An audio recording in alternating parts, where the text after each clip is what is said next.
आदरणीय मेरे प्रिय दोस्तों और भक्तों, आज धनतेरस का त्यौहार आप मनाने जा रहे हैं। दोस्तों, धनतेरस को धन्वंतरी जयंती भी होती है। इस त्यौहार को लक्ष्मी का दिन भी कहा जाता है। तो दोस्तों, यह सूक्ष्म वृत्तांत है, अतः उम्मीद करता हूँ कि आप बने रहेंगे इस वृत्तांत में मेरे साथ अंत तक। ज़्यादा से ज़्यादा 4-5 मिनट का यह वृत्तांत होने वाला है। तो दोस्तों, आइए बिना समय गवाए धनतेरस का वृत्तांत आपके समक्ष रखता हूँ।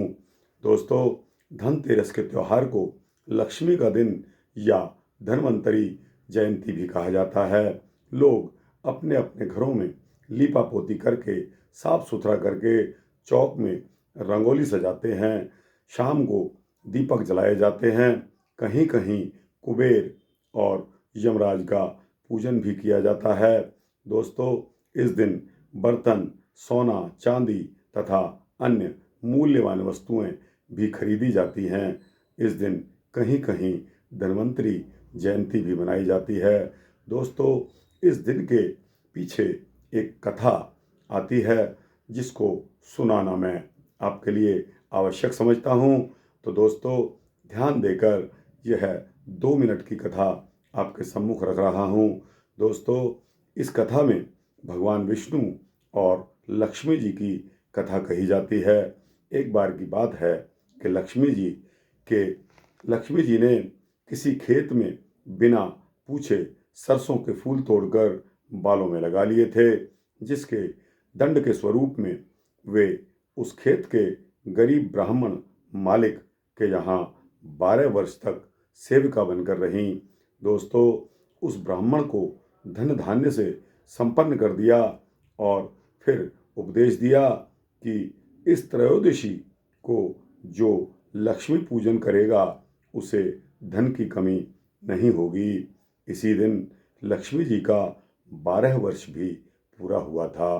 दोस्तों, यह दंड भोगने के 12 वर्ष जब समाप्त हुए, उसी दिन हम धनतेरस का त्यौहार मनाते हैं। इस दिन नदी, तालाब में यमराज के लिए दीपदान का विशेष महत्व है। कहीं कहीं गोबर के चौमुखी दीपक बनाकर द्वार के दोनों ओर जलाकर रखे जाते हैं। उसके चारों ओर धान की खील, घी, गुड़, फूल, अक्षत यमराज के लिए चढ़ा दिया जाता है। इस यम दीपदान से अल्पायु में मृत्यु का भय नहीं रहता। इस विधि से समुद्र मंथन से धन्वंतरी निकले थे, अतः इसमें समुद्र मंथन से धन्वंतरी के प्रकट होने की कथा कही जाती है। अनाज की राशि पर दीपक जलाया जाता है और चौक और भित्ति चित्र भी बनाए जाते हैं। दोस्तों, इसके पीछे मैंने आपको 2 कथाएं बताई। एक कथा लक्ष्मी जी ने बिना इजाज़त किसी के खेत से जब सरसों के फूल तोड़कर अपने बालों में लगा लिए, उसके दंड स्वरूप उनको 12 वर्ष का तक सेवका बनकर वह काम करना पड़ा। और दोस्तों, उस ब्राह्मण को धन धान्य से संपन्न करने के पश्चात उपदेश दिया कि त्रयोदशी को जो लक्ष्मी पूजन करेगा उसे धन की कमी नहीं रहेगी। और दोस्तों, यह 12 वर्ष इसी दिन कंप्लीट हुए थे, इसलिए इसको धनतेरस कहते हैं। दोस्तों, इसी दिन नदी तालाब में यमराज के दीपदान का विशेष महत्व है। दोस्तों, यमराज की पूजा करने से, यम दीपदान से अल्पायु में मृत्यु का भय नहीं रहता, ऐसा कहा जाता है। इसी तिथि को समुद्र मंथन से धन्वंतरी निकले थे, अतः इसमें समुद्र मंथन से धन्वंतरी के प्रकट होने की कथा कही जाती है। अनाज की राशि पर दीपक जलाया जाता है। दोस्तों, अब मुझे यकीन है कि आपको धनतेरस की कथा का पता लग गया होगा।